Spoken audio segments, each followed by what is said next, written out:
आप किसी परिचय के मोहताज नहीं हैं दोस्तों। बेहद मशहूर, बहुत ज़बरदस्त लेखक, डायरेक्टर, फिल्मों में बरसों तक आपने काम किया। आपको याद होगा, जो पुराने लोग हैं, आजकल के बच्चे शायद ना जानते हों, लेकिन कशिश एक सीरियल आया करता था। उसी रवि सर ने ही बनाया था। बेहद खूबसूरत सर, मुझे मुझे बहुत पसंद था, मैंने देखा भी है। और उसके लिए आपको best director, best script writer, screen play writer, तमाम अवार्ड्स मिले। और जिस पुस्तक पर हम चर्चा करने के लिए आए हैं, वो पुस्तक तो आ चुकी है, वो अभी आपके सामने होगी, आपके हाथों में होगी, लेकिन उसके पीछे की जो कहानी है वो बड़ी दर्दनाक है। एक ऐसा दौर था जब रवि सर बीमारी से जूझ रहे थे, लेकिन अपने भाई को इन्होंने कहा कि ये किताब दिए बिना मैं नहीं जाऊंगा।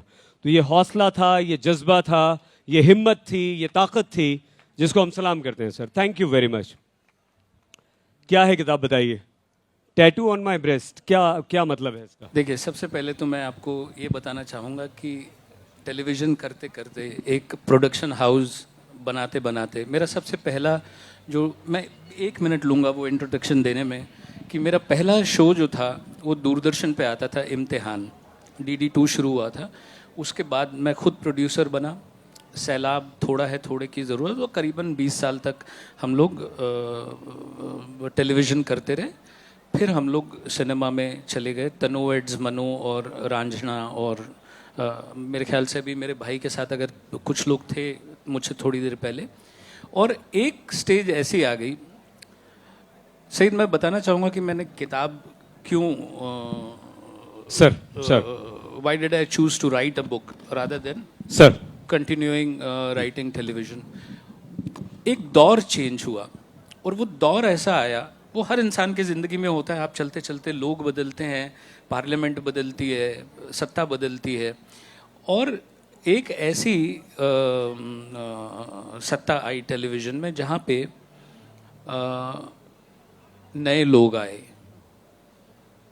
डायरेक्टर्स को, राइटर्स को इंडिपेंडेंस नहीं था।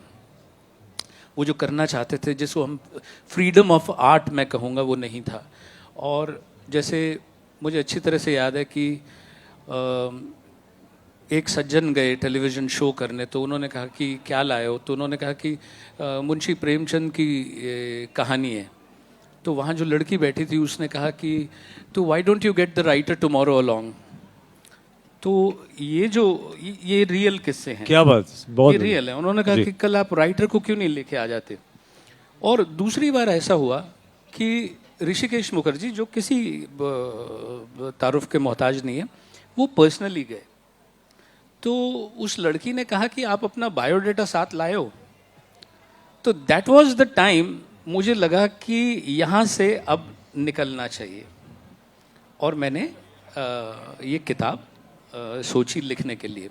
और ये किताब एक्चुअली मैं पहले टेलीविज़न के लिए एक लव स्टोरी बनाना चाह रहा था, और चैनल ने अप्रूव कर दी। वो लव स्टोरी थी इंडिया और पाकिस्तान पार्टीशन के ऊपर।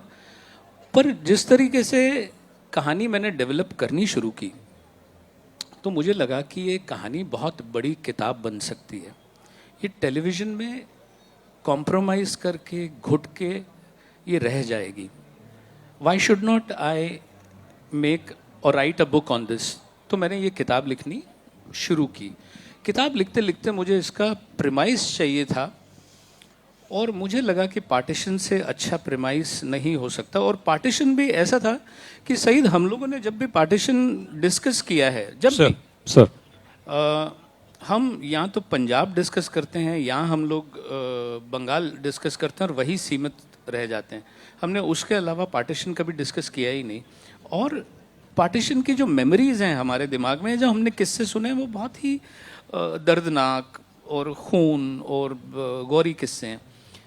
इन सारी चीज़ों में हम कहीं एक पार्टीशन का बहुत अहम हिस्सा भूल जाते हैं, वो है सिंध की माइग्रेशन। हमने आज तक कभी सिंध के बारे में बात ही नहीं की पार्टीशन में। हमने पंजाब के बारे में ही सुना है। पंजाब के बारे में ही सुना। जब भी पंजाब के पार्टीशन बारे आई में। तो दिल्ली से लेकर यहाँ से गुजरते हुए और जो ज्यादा मारकाट या ज्यादा जो कहानियां आती हैं हाँ। वो पार्टीशन की पंजाब से आती हैं। पंजाब की आती हैं, मतलब अगर हमने फोटोग्राफ्स भी देखें तो वो पंजाब के देखे बिल्कुल हैं। सर, बिल्कुल। तो सिंध जो थी वो आज तक की वर्ल्ड की सबसे लार्जेस्ट माइग्रेशन हमने कभी जिक्र नहीं किया। इस किताब की जो प्रिमाइस है वो मैंने सिंध रखी है। और अच्छा। ये कहानी 1942 से शुरू होती है और 1954 तक आती है।